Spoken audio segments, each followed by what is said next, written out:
bien, hermanos, vamos a continuar nuestro estudio.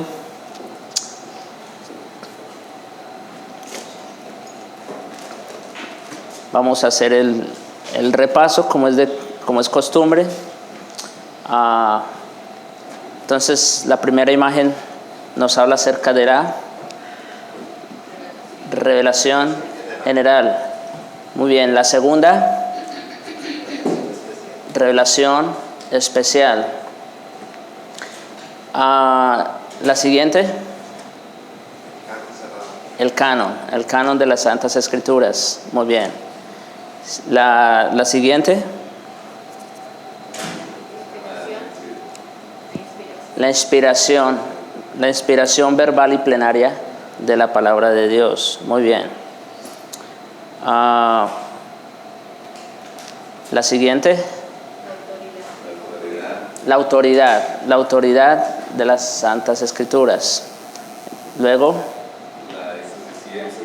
la suficiencia. ¿Sí? Ese sería como un término sinónimo, suficiencia, supremacía. Normalmente se habla de suficiencia porque, ¿verdad? En el sentido de que es suficiente para proveer todo el conocimiento necesario en cuanto a la salvación, ¿verdad? Muy bien. Luego tenemos ¿cuál? Abajo, a la derecha, a su izquierda. La de acá. Sí. La iluminación. La iluminación, correcto. La iluminación de las Santas Escrituras, ¿verdad? Por eso hay un pequeño, una pequeña vela allí al lado de las Escrituras, como una imagen, una representación, ¿no? Visible de la iluminación de las Santas Escrituras. Y finalmente tenemos esa la vimos la última vez, ¿recuerdan?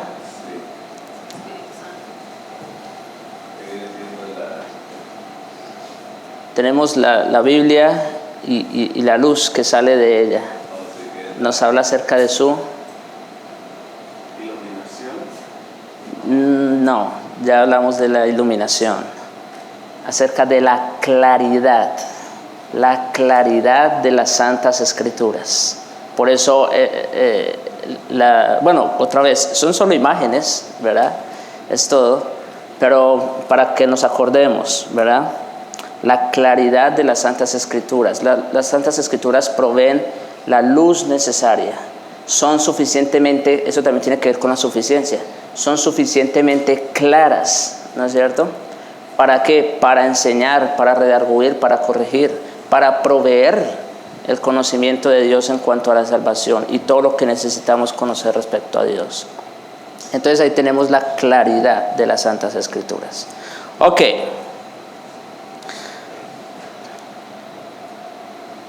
Vamos a avanzar un poco más el día de hoy. Este no está funcionando. Vamos a hablar acerca de la preservación de las Sagradas Escrituras. Ese es otro tema muy importante. La preservación de las Sagradas Escrituras. Y quise traer esa imagen ahí, es una copia nomás, ¿verdad? De un supuesto original de las Santas Escrituras, ¿no es cierto? Y entonces, para que nosotros tengamos en cuenta esta imagen cada vez que hablemos de la preservación de las Santas Escrituras. Dios habló, inspiró a sus hombres escogidos para que escribieran la santa palabra de Dios, pero esa misma palabra que fue escrita hace miles de años es la misma palabra que nos está llegando hasta nosotros hoy día. Eso es algo sumamente grande para nosotros. Esos escritos que, de hecho, originales como tal ya no quedan. Sin embargo, Dios se ha encargado, como veremos en la clase de hoy, de guardar, de preservar lo que Él dijo a los receptores originales de las Santas Escrituras. Entonces, acordémonos de esa imagen allí, habla acerca de la preservación. Y primero, la confesión de fe va a hablar acerca, vamos a decir, de los originales. En términos muy generales, no vamos a tomar mucho tiempo, pero sí vamos a explicar. Dice la confesión, el Antiguo Testamento en hebreo, que era el idioma del pueblo de Dios en la antigüedad, y el Nuevo Testamento en griego, que era en el tiempo en que fue escrito el idioma más generalmente conocido entre las naciones, siendo inspirados inmediatamente por Dios y mantenidos puros a lo largo de todos los tiempos por su especial cuidado y providencia, son por lo tanto auténticos. De tal forma que en toda controversia religiosa la Iglesia debe recurrir a ellos como autoridad determinante. Ok. Entonces, lo primero que tenemos aquí, o hace mención más bien, es acerca del idioma original en el que fue escrito, ¿no es cierto? Fueron escritos estos libros. Y en el Antiguo Testamento, pues nosotros sabemos que fue escrito en hebreo. ¿Por qué? Bueno, pues porque fue el pueblo que Dios escogió, al cual Él le dio la revelación, las promesas, los pactos, la ley, los profetas, ¿no es cierto? Entonces, ese pueblo de manera específica, de manera particular, fue el pueblo que Dios escogió y con quien entró en pacto. Y por lo tanto, Dios, siendo Dios, tenía que buscar una manera de comunicarse con su pueblo. Y la manera como Dios se comunica con su pueblo tenía que ser de una forma que ellos también pudieran entender lo que Dios quería decir, ¿no es cierto?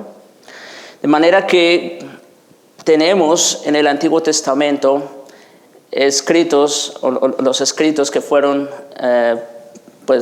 dados o puestos en el idioma hebreo.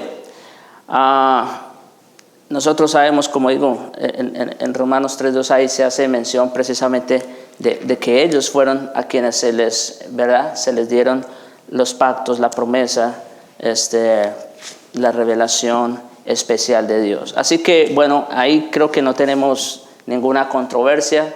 Es algo muy sencillo, fácil de entender. Y en el Nuevo Testamento, en griego, que en el tiempo en que fue escrito era el idioma más generalmente conocido entre las naciones. Entonces, el antiguo fue escrito en hebreo, el nuevo fue escrito mayormente, pero no únicamente, ¿verdad? Mayormente en griego. ¿Por qué? Pues porque el griego era la lengua vernácula o la lengua común que se hablaba en aquella época. Algunos textos también fueron escritos en arameo. Entonces, porque en tiempos de Jesús, de hecho, ya la lengua hebrea es, digámoslo así, dado el contexto, primero habían sido conquistados por los griegos, ¿verdad? Entonces, ya el hebreo antiguo con el que ellos hablaban ya se estaba perdiendo un poco y ahora había una mezcla que se llamaba arameo y ese era el idioma que se cree de hecho que Jesús y los discípulos hablaron, el arameo. Entonces, algunos de los textos del Nuevo Testamento fueron escritos en arameo, pero la gran mayoría fueron escritos en griego. Otra vez, ahí creo que no tenemos ninguna controversia, no tenemos ningún problema. Todos están de acuerdo con eso. Seguimos. Siendo inspirados inmediatamente por Dios y mantenidos puros a lo largo de todos los tiempos por su especial cuidado y providencia, son por lo tanto auténticos. Esto es sumamente importante. Entonces, independientemente de quiénes fueron los receptores originales de la palabra de Dios, el idioma en el que se dio, dice que Dios los ha mantenido puros a lo largo de todos los tiempos por su especial cuidado y providencia.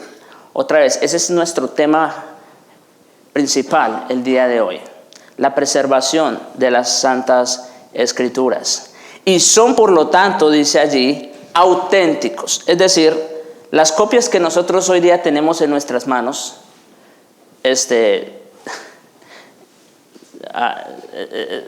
tenemos que decir que han pasado muchísimas, miles de copias antes de que nosotros tengamos una de estas, ¿no es cierto?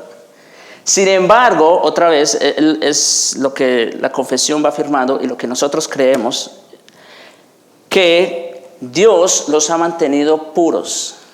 Dios ha tenido cuidado especial de su palabra. Y de hecho no puede ser menos que eso.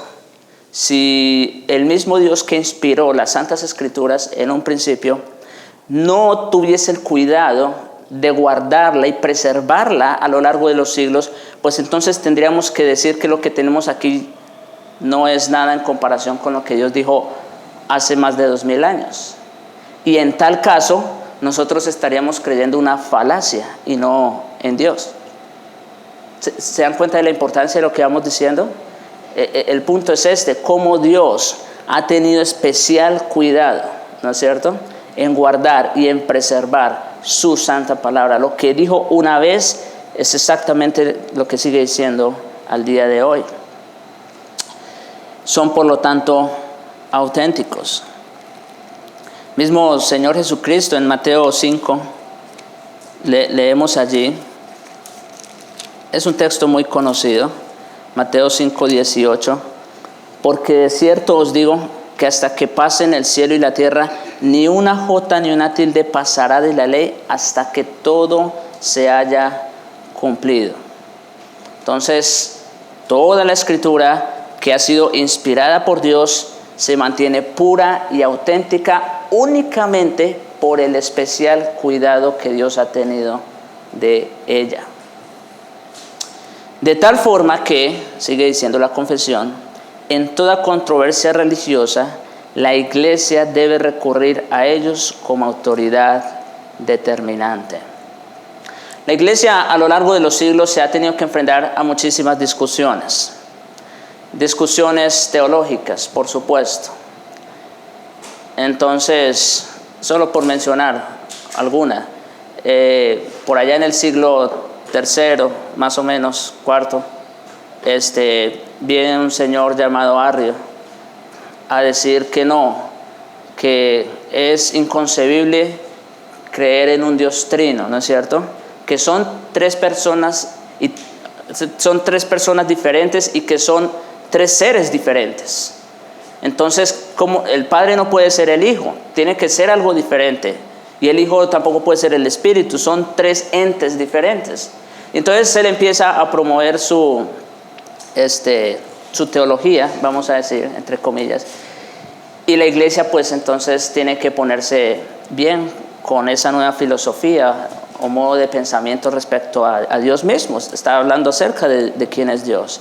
Y entonces la Iglesia tiene que ir a las Santas Escrituras y de todas las Escrituras extraer lo que la Biblia dice a favor de lo que nosotros conocemos como la Trinidad, ¿no es cierto? Y entonces el punto o lo que quiero decir es cómo la Iglesia a lo largo de los siglos siempre, una y otra vez, ha tenido que volver a las Escrituras para saber qué es lo que ellas enseñan o dicen respecto a uno u otro punto. Y las Santas Escrituras, hermanos, son nuestra base, son la única base sobre la cual nosotros podemos definir una doctrina. ¿Qué nos hace a nosotros ser, vamos a decir, reformados, teocéntricos? Las Santas Escrituras. No es nada más que eso. ¿Qué fue lo que hizo Lutero en su tiempo? Volver a las Santas Escrituras. Eso fue todo.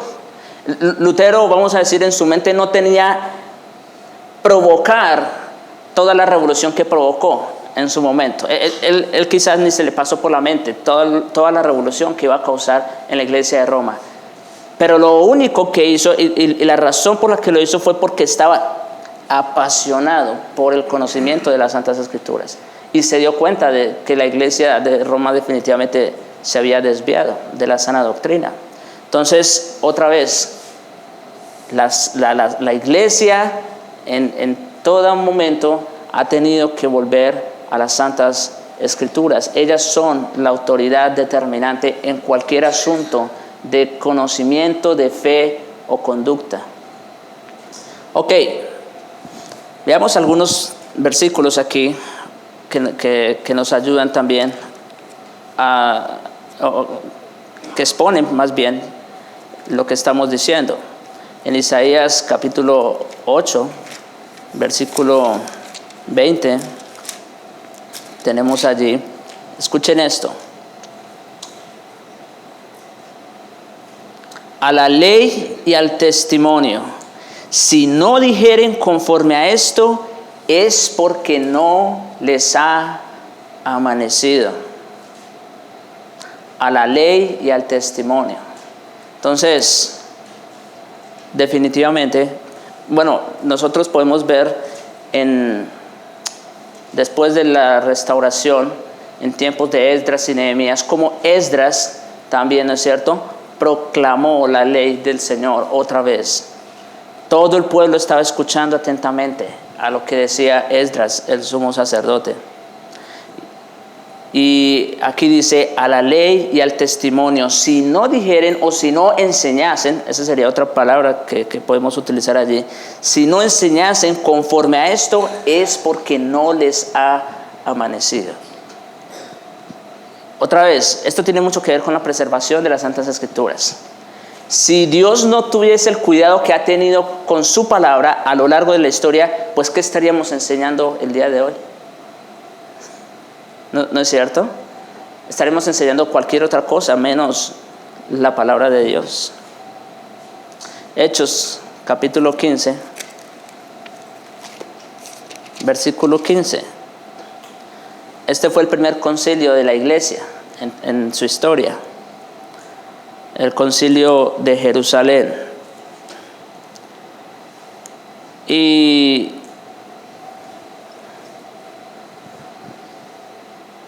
estaban allí precisamente tocando algunos temas importantes relacionados con el evangelio de la gracia.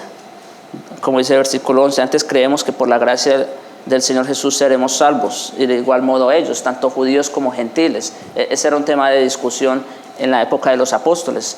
Si la obra de Cristo, ¿no es cierto?, era suficiente tanto para judíos como para gentiles. Los apóstoles eran judíos y en su mente no concebían, vamos a decir, que el evangelio también hubiese llegado a los gentiles, ¿verdad? Aunque bueno, Pedro ya había tenido un encuentro con Cornelio, por ejemplo, y ya habían sucedido varias otras cosas. Entonces ellos tuvieron que sentarse a decidir sobre el tema. ¿Y cuál fue la base o qué fue lo que decidió entre ellos? ¿Qué era lo que iban a creer al respecto? Dice versículo 15, y con esto concuerdan las palabras de los profetas como está escrito. Entonces, ¿a dónde volvieron los apóstoles para tomar esa decisión? Ellos volvieron a las Santas Escrituras. Veamos qué es lo que dice las Santas Escrituras respecto a este tema que estamos discutiendo. ¿No es cierto? Ok, sí. Yeah. Cuando citaste ese texto de que si no te dijeran a la ley y al testimonio, es porque no les ha amanecido. Yo lo he usado para hacer ciertas preguntas a hombres acerca más que nada de la doctrina cristiana, la básica doctrina cristiana como la doctrina de la gracia. Y si ellos no están contestando conforme a verdades que nosotros conocemos que la Escritura enseña, yo deduzco que no les ha amanecido, porque eso es lo básico de nuestra doctrina cristiana. Pero cuando dice a la ley y al testimonio, se está refiriendo al testimonio que ahora el Espíritu Santo da acerca de Cristo, ¿no?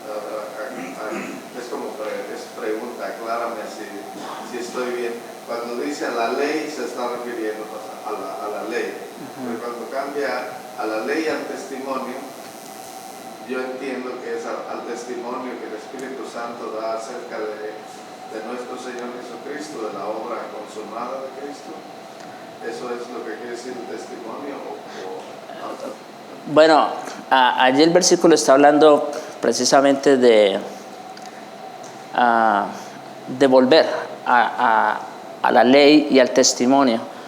Y de hecho, usualmente en las Escrituras tenemos que, por ejemplo, ley, testimonio, estatutos, mandamientos, en fin, son términos sinónimos para referirse ¿a qué? A las Santas Escrituras. Entonces, como digo, y el versículo que estábamos citando en Isaías se está refiriendo específicamente a eso, a la ley y al testimonio. Si no hablaren conforme a esto, es porque no les ha amanecido. Entonces, ¿qué es lo que está diciendo?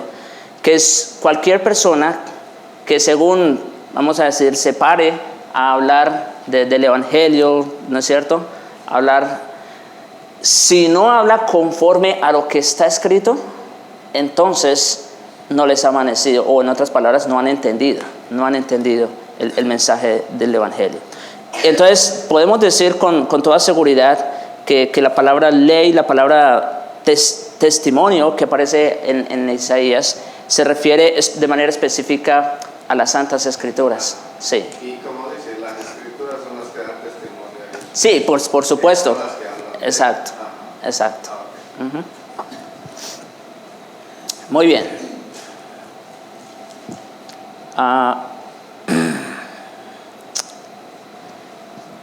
Y miremos un ejemplo más, ya para avanzar un poco más. En Juan capítulo 10, de hecho esto es parte de lo que...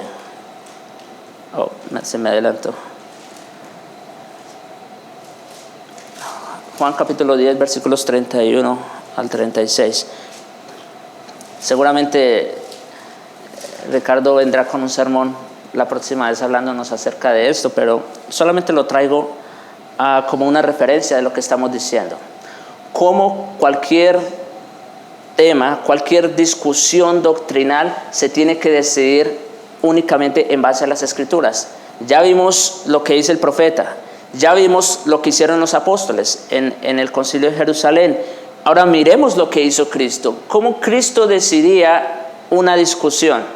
¿No es cierto? Una discusión doctrinal.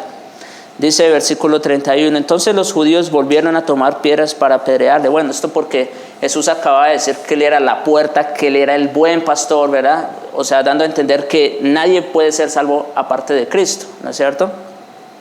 Entonces dice que los judíos, pues ya saben, como siempre, queriendo apedrearle, Jesús les respondió, muchas buenas obras os he mostrado de mi Padre, ¿por cuál de ellas me apedreáis? Le respondieron los judíos diciendo, por buena obra no te apedreamos, sino por la blasfemia, porque tú siendo hombre te haces Dios, ¿verdad? Ellos en su entendimiento entenebrecido, ellos creían que Cristo blasfemaba al hacerse pasar Dios. Jesús le respondió, y aquí esta es la razón de por qué traje el texto. No está escrito en vuestra ley, yo dije, dioses sois. Si llamó dioses a aquellos a quienes vino la palabra de Dios, y la Escritura no puede ser quebrantada, al que el Padre santificó y envió al mundo, vosotros decís, tú blasfemas porque dije, hijo de Dios soy. Entonces, noten, un argumento que trae Cristo aquí para responder a la discusión que estaban planteando los judíos fue precisamente las Santas Escrituras. Miren, allá en el libro de los Salmos es lo que está diciendo Cristo. Dios dice esto, y la Escritura no puede ser quebrantada. Ahora, el Padre que santificó, al que el Padre santificó y envió al mundo, vosotros decís, tú blasfemas porque dice, hijo de Dios soy. Entonces, Cristo los está confrontando con la palabra. Si eso dijo Dios de los hombres, ahora al que el Padre ungió, vamos a decir, ese sería un término que cabe muy bien aquí, apropiado. Al que el Padre ungió y santificó, ¿verdad? Buscan matarlo porque dice que es el Hijo de Dios. Solamente quiero traerlo para decir que Cristo también, siendo Dios, ¿no es cierto?, usó las Santas Escrituras para definir una controversia teológica. No solo eso, también nosotros sabemos, por ejemplo, que Cristo se valió de las Santas Escrituras para responder a las tentaciones, ¿recuerdan? Escrito está, ¿no es cierto? No tentarás al Señor tu Dios. Escrito está también. Entonces, vemos las 3 veces Cristo respondió con la palabra de Dios. Así que vamos viendo la importancia de la palabra de Dios. Cómo las Santas Escrituras deben decidir cualquier controversia, cualquier discusión. Las Santas Escrituras deben estar siempre delante de nosotros para enfrentar una tentación, cualquier cosa que venga a nosotros. Muy bien, entonces esto, como digo, básicamente en cuanto a las Santas Escrituras, y de hecho alcanzamos a ver una aplicación en cuanto al hecho de que las Santas Escrituras deben ser nuestra base doctrinal. Ahora bien, inmediatamente la confesión nos lleva al siguiente punto, y tiene que ver también con la preservación de las Santas Escrituras.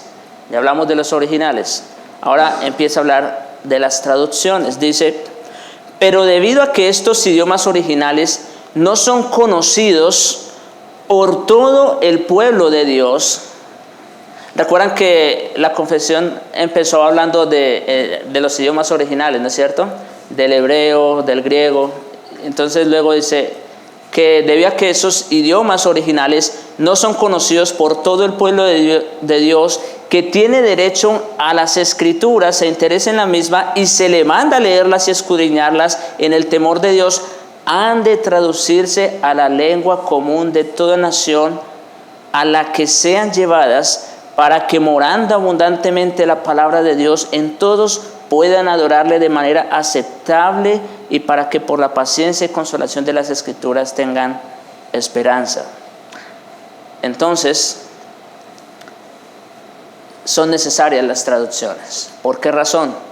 Bueno, porque Dios ha decidido salvar gente de toda lengua, tribu y nación. Y eso equivale a que la mayoría de las personas que no tienen conocimiento de las lenguas, que de hecho hoy día son muertas, ¿no es cierto? Ni siquiera el griego que se hablaba en la época de Cristo y los apóstoles es el mismo griego de ahora. Es una lengua ya muerta. Entonces,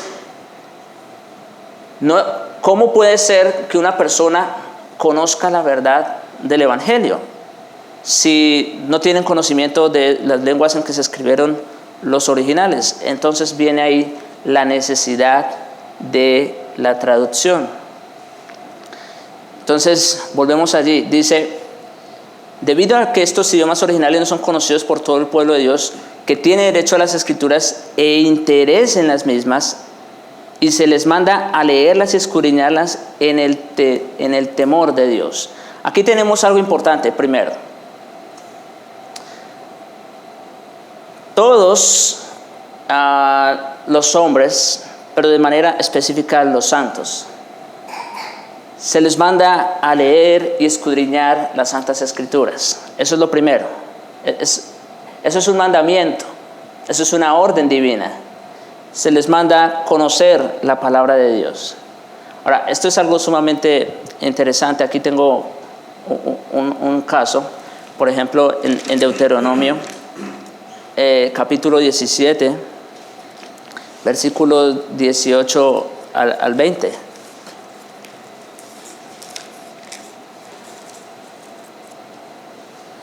Dice, y aquí Dios está dando instrucciones. Dios sabiendo de antemano que eso iba a pasar algún día, de que Israel iba a necesitar un rey como las otras naciones. Entonces Él deja instrucciones claras y precisas para cuando eso suceda. ¿No es cierto? Y entonces dice, versículo 18, y cuando se siente sobre el trono de su reino, refiriéndose a ese rey, entonces escribirá para sí en un libro una copia de esta ley, del original que está al cuidado de los sacerdotes levitas. Entonces, ¿quiénes tenían los originales? Los sacerdotes, ¿no es cierto? Los levitas. ¿Y qué dice que debía hacer el rey? A sacar una copia, ¿no es cierto? Una copia de los originales que tenían los sacerdotes. Y lo tendrá consigo, dice, y leerá en él todos los días de su vida para que aprenda a temer a Jehová su Dios, para guardar todas las palabras de esta ley y estos estatutos para ponerlos por obra. Entonces, ¿para qué el rey tenía que hacer una copia de los escritos originales? Para leerla, dice, todos los días de su vida, ¿no es cierto? Para leerla todos los días de su vida. Y para que aprendan el temor de Dios, para guardar, ¿verdad?, las palabras y los estatutos de esa ley. Entonces, es interesante allí, desde Deuteronomio, ya Dios empieza a mandar que se hagan copias. No sé si habían visto esto antes, pero desde Moisés, Dios ya está ordenando que se hagan copias de las Santas Escrituras. Otra vez, eso es parte del cuidado de Dios, ¿sí se dan cuenta? Dios es el que ordena que hagan las copias, claro, por la necesidad del hombre. En este caso específico, el rey. Pero Dios mismo es el que da esa orden de hacer copias. Y ya sabemos su propósito. Entonces, ahí tenemos un ejemplo muy práctico acerca de la preservación de las Santas Escrituras y de cómo Dios ordena a que se hagan copias de su palabra. Pero también tenemos allí un mandamiento a leer la Biblia, ¿no es cierto? Otra vez, la razón de por qué el rey tenía que hacer la copia es para que la leyera, para que la estudiara, para que aprendiera el temor de Dios. ¿Eso qué es? Pues es una orden. ¿Y qué pasó con todos los reyes que no hicieron lo que Dios mandó aquí en Deuteronomio? Ustedes saben, ¿no es cierto? La historia. Fueron reyes malvados, perversos, que se apartaron y apartaron al pueblo de Dios. Eso fue lo que pasó. Eso es lo que pasa toda vez que un rey se alejaba de las Santas Escrituras, no la leía y no las creía, por supuesto. En Proverbios capítulo 2, allí también hablando el proverbista acerca de la sabiduría, dice, Proverbios capítulo 2, versículos 1 al 5. Hijo mío, si recibiereis mis palabras, ¿sí?, mis palabras, y mis mandamientos guardareis dentro de ti. Otra vez, ¿está hablando de qué? Pues de la palabra de Dios. Si recibiereis mis palabras y guardareis mis mandamientos dentro de ti, haciendo estar atento tu oído a la sabiduría, si inclinares tu corazón a la prudencia, si clamares a la inteligencia y a la prudencia dieres tu voz, si como a plata la buscares y la escudriñares. Otra vez está allí el imperativo, ¿no? A escudriñarla. La escudriñares como a tesoros entonces entenderás el temor de Jehová y hallarás el conocimiento de Dios. ¿Dónde podemos nosotros adquirir todo el conocimiento acerca de Dios, la sabiduría de Dios y por supuesto la persona y obra de Cristo? Pues aquí, en las Santas Escrituras. Por eso este proverbio en alguna manera también es una invitación, ¿no es cierto? Dice, hijo mío, si recibiereis mis palabras, y lo hace con amor, si recibiereis mis palabras y mis mandamientos guardaréis dentro de ti. Y nos manda a que la atesoremos, ¿no es cierto? Por lo que es. Dice, si a la prudencia dieres tu voz, si como a la plata la buscares y la escudriñares como a tesoros. Cuando nosotros sabemos, bueno, por ejemplo, en nuestros trabajos, ¿no? Cuando uno sabe que hay dinero en algún lugar, va y lo busca, va corriendo, porque ahí va a estar el cheque, ¿no es cierto? Sí, así es, y es la vida, no está mal, digo, solo quiero traerlo como ejemplo. Pero si eso pasa en nuestra vida cotidiana, que vamos corriendo al trabajo para buscar el dinero, ¿cuánto más, con cuánta más prisa nosotros debiéramos buscar y correr a las Escrituras para escudriñarla? Todo lo que el dinero puede hacer, pues es darnos comodidades en esta vida. Y otra vez digo, eso está bien. Pero ¿cuál es el mayor bien que nosotros podemos recibir? Porque todo esto va a pasar. Pero hay un bien supremo, hay un bien mayor, hay un bien que no tiene fin. Y ese mayor bien, ese verdadero tesoro, lo encontramos únicamente ¿dónde? En las Santas Escrituras. ¿Ven esa invitación tan tierna y tan amorosa de parte de Dios a escudriñar su palabra? ¿Por qué? Pues porque es nuestro mayor bien. Es el mayor tesoro que podemos tener. Y en Juan 5:39, allí está hablando nuestro Señor, un versículo más conocido. Juan capítulo 5, versículos 39 y 46.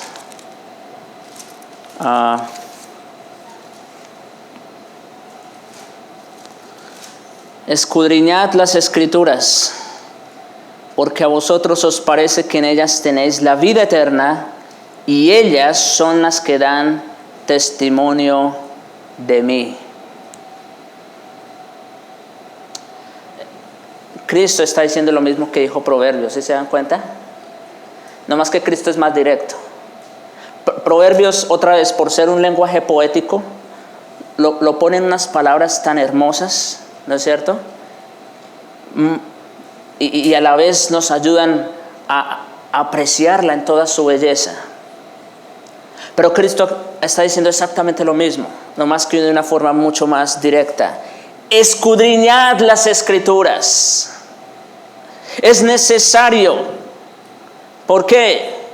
Porque a vosotros os parece que ellas tenéis la vida eterna y ellas son las que dan testimonio de mí. Acuérdense, en el libro de Proverbios, la mayoría de las veces que el libro habla de la sabiduría, nosotros ya sabemos que se trata de Cristo. Y recuerdan lo que decía allá, si como a plata la buscares, ¿recuerdan? ¿Y por qué? Pues por lo que dice a Cristo aquí, porque ellas son las que dan testimonio de mí. Así de sencillo. ¿Ven la necesidad de escudriñar las Escrituras? Y es un mandamiento, está en imperativo, escudriñad las Escrituras. Y el versículo 46, porque si creyeseis a Moisés, me creeríais a mí, porque él escribió de mí. Pues todas las Escrituras hablaron de Cristo, por supuesto. Ok, Y vamos a terminar esta parte de la confesión. Dice que debido a que estos idiomas originales no son conocidos por todo el pueblo de Dios, que tiene derecho a las escrituras e interés, y se les manda leerlas y escudriñarlas en el temor de Dios, ya vimos cómo lo hace Dios. Esto también es algo sumamente interesante. Cuando Dios manda algo, esto solamente para hacer una aclaración. Cuando Dios manda algo, no lo hace por malo, por mala gente, ¿no es cierto? Muchas veces las personas entienden la ley de Dios como restricciones, como que Dios en alguna manera nos está limitando, no nos deja ser nosotros, ¿no es cierto? Entonces Dios pone un cerco y nos restringe, pero eso es todo lo que el hombre ve y dice respecto a la ley de Dios. Pero la ley de Dios es mucho más que eso, hermanos. Es amor, es una muestra de amor. Y de hecho, el próximo sermón que traiga Dios mediante va a hablar un poco de eso. La ley de Dios es amor. Porque cuando Dios, vamos a decir, impide que se haga algo o manda que se haga algo, es porque Él sabe que es lo mejor para sus hijos, es lo mejor para nosotros. Así que si se dan cuenta y viéndolo desde la perspectiva divina, que es la que debemos nosotros tomar, la ley de Dios no es para nada gravosa. Ya no la vemos como una cerca que nos restringe o nos limita. Todo lo contrario, es Dios cuidándonos a nosotros. Es más bien una muestra de su bondad y su misericordia. Y por eso digo, cada vez que Dios manda algo, así debemos tomarlo. Como una invitación cordial, una invitación tierna y amorosa de parte de Dios a hacer lo que Él dice, porque sabe que es lo mejor para nosotros. Por ejemplo, el mandamiento de Cristo a escudriñar las Escrituras. ¿Y por qué? Pues es sencillo, porque ahí es donde tienen la vida eterna. Ahí es donde me pueden conocer a mí. Ok. Sigue diciendo la confesión. Han de traducirse a la lengua común de toda nación a la que son llevadas. Entonces, ya vimos que Dios mandó a que hicieran copias de la Biblia, ¿no es cierto? Desde Deuteronomio tenemos esa orden. Pero no solo eso, también se hace necesaria la traducción, como dije hace un momento, porque la mayoría no conocemos los idiomas originales en que fueron escritos los libros. Miren, por ejemplo, Hechos, vamos a ver allí un par de casos en el libro de Hechos, capítulo 2, primero, versículos 6 al 8. Este también es un texto muy conocido, pero vamos a ver lo que nos quiere decir. Hechos 2, versículos 6 al 8 dice: y hecho este estruendo, este fue por supuesto, la venida, la inauguración de la Iglesia Universal de Cristo, vamos a decir. La inauguración de la Iglesia Universal de Cristo. Dice allí, versículo 6, y hecho este estruendo, se juntó la multitud y estaban confusos porque cada uno les oía hablar en su propia lengua. Y estaban atónitos y maravillados diciendo: mirad, ¿no son galileos todos los que hablan? ¿Cómo pues le oímos nosotros hablar cada uno en nuestra propia lengua en la que hemos nacido? Wow. Esto fue un milagro, por supuesto, nosotros sabemos. Pero ¿qué vemos aquí?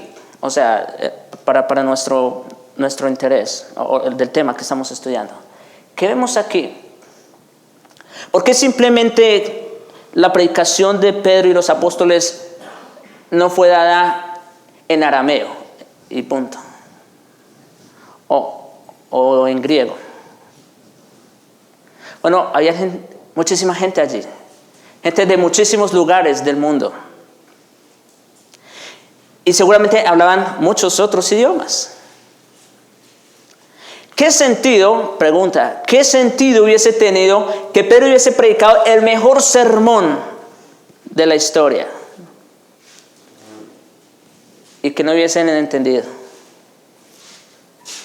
¿Se dan cuenta? Esto aquí vemos en este ejemplo, de manera clara, vemos a Dios mismo mostrándonos la necesidad de traducir. ¿Sí se dan cuenta? Esto obviamente fue un milagro. Esto fue algo directo que ocurrió en el momento. El Espíritu Santo estaba allí presente y esto ocurrió así, como un hecho. Pero Dios aquí nos está enseñando la necesidad de las traducciones. Porque no hubiese sucedido nada de todo lo que sucedió, no se hubiesen convertido esas 3,000 personas que se convirtieron si no hubiesen entendido en sus propios idiomas, en sus propias lenguas, lo que se había predicado, ¿no es cierto? Es por eso, o fue por eso que vinieron esas lenguas, hablando en diferentes idiomas. Dicho sea de paso, no son lenguas que nadie entiende, al contrario, son lenguas que muchos entienden. Porque son lenguas que se hablan, ¿no es cierto? Ok, ahí tenemos ese caso.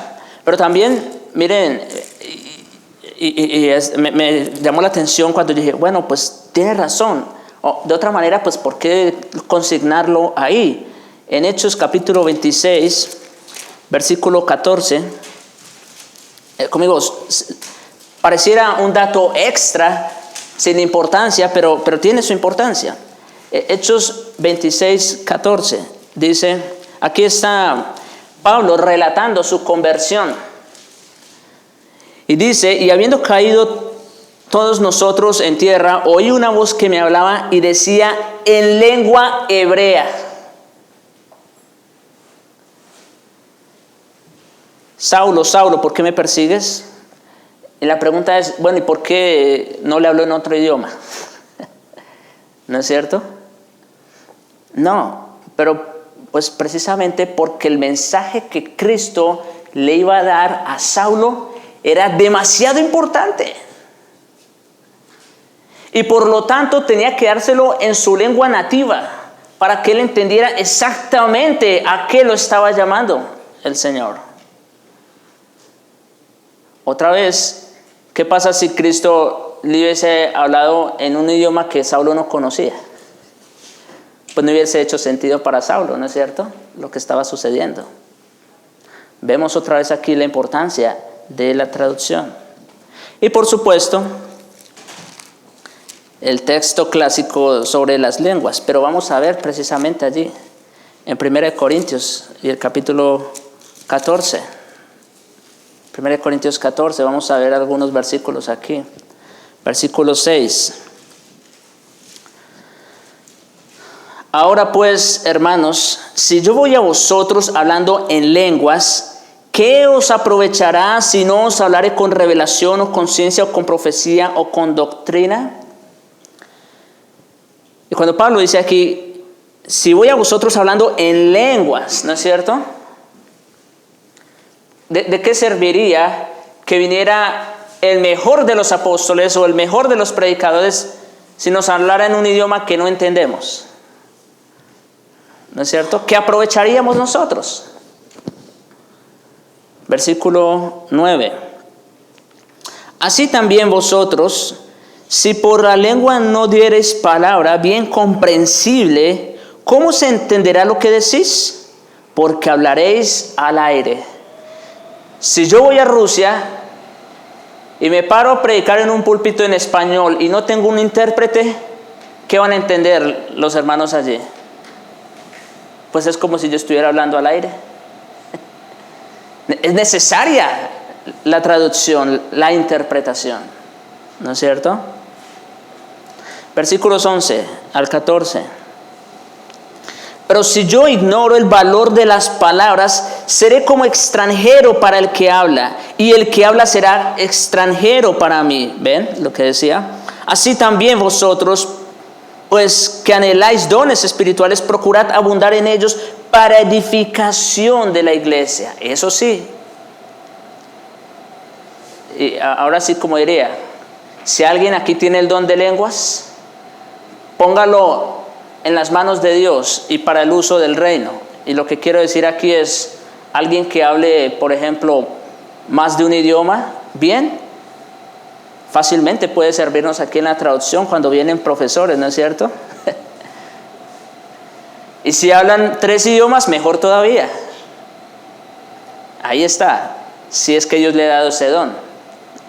Póngalo para el servicio, para la edificación de la iglesia.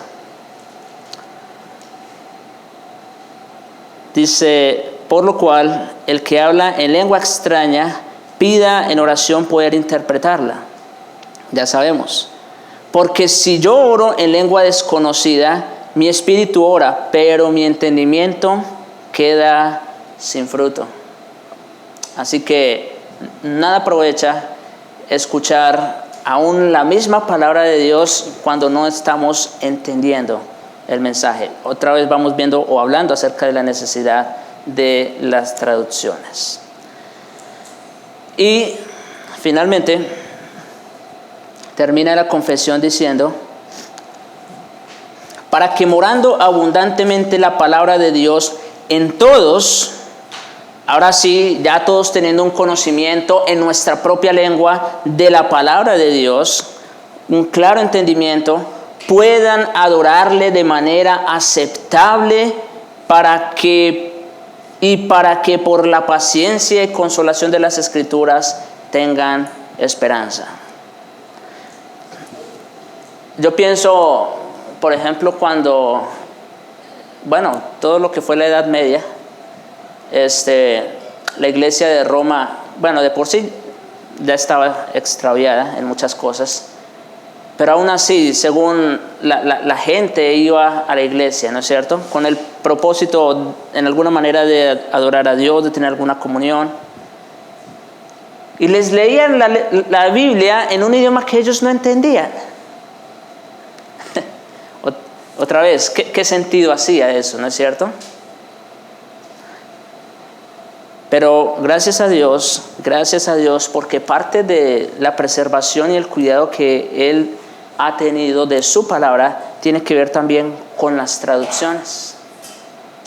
Porque nosotros que estamos lejísimos, no solo geográficamente hablando, sino históricamente y lingüísticamente, de los receptores originales de estos libros, sin embargo nosotros, en nuestros días, en nuestro idioma, tenemos una copia de la misma palabra de Dios. Eso sí que es para darle gloria a Dios, ¿no les parece? Bien, hermanos, entonces, hasta aquí, no he terminado el tema de la preservación, porque de hecho voy a ahondar un poco más en esto, pero si Dios permite será para la próxima vez. Hoy vimos, vamos a decir, la parte bíblica, lo que la Biblia dice de sí misma en cuanto a la preservación de las Escrituras, la necesidad de copiar y traducir las Santas Escrituras, pero la próxima vez voy a hablar un poco más desde la perspectiva histórica. Y las principales corrientes de pensamiento en cuanto a la preservación de las Santas Escrituras. No sé si tienen alguna pregunta o algo que agregar hasta aquí.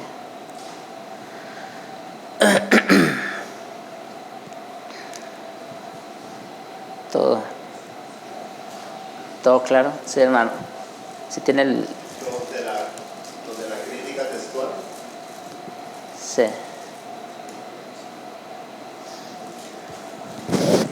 Los amigos de la crítica textual hablan no consideran la preservación de las escrituras. Y una de las formas en que lo hacen es que dicen que Moisés no escribió y que la escritura no existía en ese tiempo. Entonces, en el texto que leímos dice que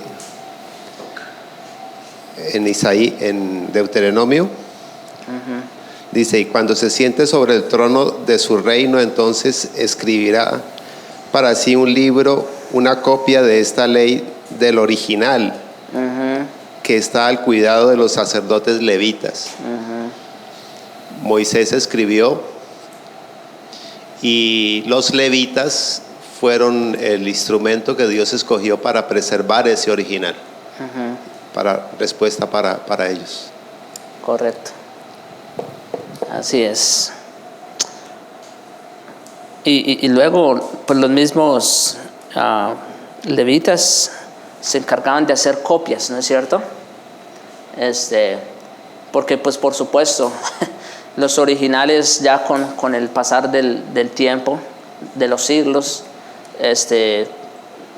la tinta se iba borrando, el material se iba deshaciendo. Entonces también se hizo necesaria la copia, ¿no es cierto? La copia de los originales, y eso también Dios se encargó de eso, ¿no? Y nosotros, bueno, sabemos del cuidado especial que tenían los escribas para hacer estas copias, ¿no es cierto? Así que, y todo eso otra vez es parte de lo mismo, es parte del cuidado y la preservación de las Santas Escrituras. Ok, hermanos, pues vamos a orar para terminar.